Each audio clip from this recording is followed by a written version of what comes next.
Is your data being breached, especially when you buy a new car or when you go to your doctor, for example? This is, after all, Cybersecurity Awareness Month. And joining us now with more information about that is Dan Isidork. He's a cyber expert. A cyber expert. We didn't have. Did you have cyber experts about 20 years or so ago, Dan? 20 years ago, no. I started back then, but we didn't have cyber experts, nope. And now you're a cyber expert. All right, quick fundamental question here. I go to my doctor's office. I give them all of my vitals, my blood type, my whatever. I go to my bank. I give them all of my vitals, how much money I make. I go to my credit card. And let's assume, too, that there is a breach. In other words, my personal information gets out. Has the law caught up to make those companies responsible to protect my personal data? For many of the companies that you listed, they have a lot of regulatory items in there to help protect business and consumers. But there's some other industries that are coming up to pace there related to auto dealers and so forth right now. But what about a bank? I mean, can someone steal my money out of a bank, for example? And then what would happen if that's the case? So related to a bank, you're always going to have that chance even before cybersecurity issues. And really what today is your best form of protection on that is to make sure that no one can get to your login related to your bank account. And make sure you always have two-factor authentication. So you know when you log into your bank or any financial industry websites that you have your data in, you want to make sure that you're getting that text message or other form of a second verification that it's really you that's logging in. Have insurance companies popped up to get into the protection business these days for in case your data is breached? So insurance companies have been offering cybersecurity insurance for several years now. A little fact out there, I'm not sure if you're aware of, is last year was the first year insurance companies lost money on cyber insurance policies. And so what they're doing now is they're tightening up the requirements on that, and they are increasing rates. And there's a whole ripple effect on why they're doing that. Do you recommend people get some kind of, can I buy cyber security insurance? So that's mainly a thing for businesses, but on the personal side, what you really want to do is there's a lot of services out there that can offer you dark web monitoring.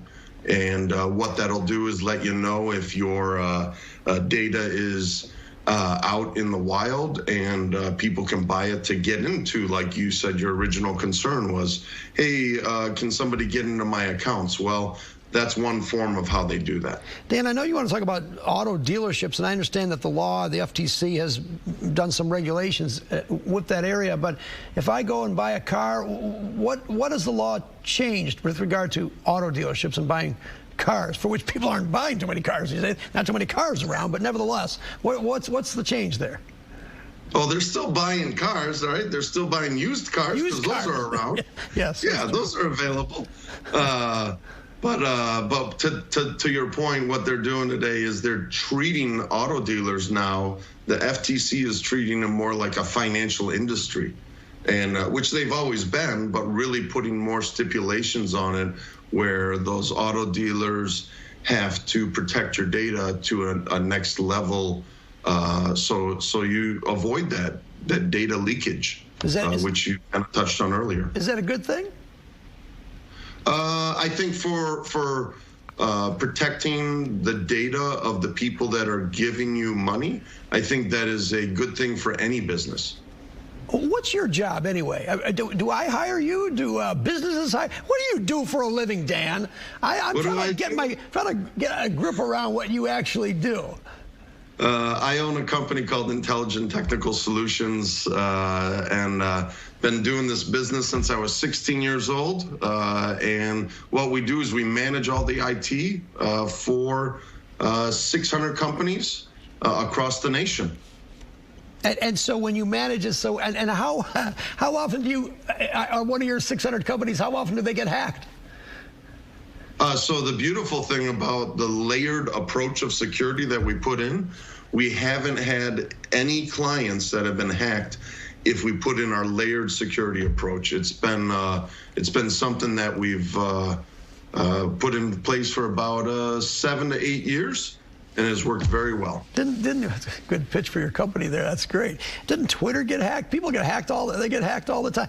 Do you think that do you think we need more laws and tightening up some of these? I mean, I guess the basic question, should the public be confident that when they give personal information to whatever, banks, auto dealers, hospitals, whatever, doctor's offices, that they are comfortable that it's not going anywhere other than to the people that we want them to go to? Well, I mean, to your point, I think that's the point of why the FTC is doing what they're doing, is to try to give a little bit more confidence to consumers and businesses out there. To what you were saying about the hacks, yeah, I mean, Uber just got hacked. Yeah. Lots of places just got hacked. Here's the deal. It all comes down to, if you really look at it, it's really a lot of social engineering. Somebody texted somebody, and somebody took the bait, and they went forward. It really wasn't a security risk in how the environment was built. I know my time is running out here, but listen, here's my phone right here. I got a bunch of information. Dan, you, a cyber expert, could you hack into my phone right now? Don't, but could you? No, I'm not gonna. But could you, though? Could you, though? We'll talk about this offline. He could. It's a problem. Listen, let's do this again. I think this is a big story. I think there are a lot of cyber problems. Obviously, the government is now getting involved. We're giving more of our personal information day after day. We need some confidence there. Dan, I think you're gonna make a lot of money with your cyber expertise in your company. Let's do it again. Thanks so much. I really appreciate it. Good stuff. Have a good one. Thank you. Bye-bye. All right.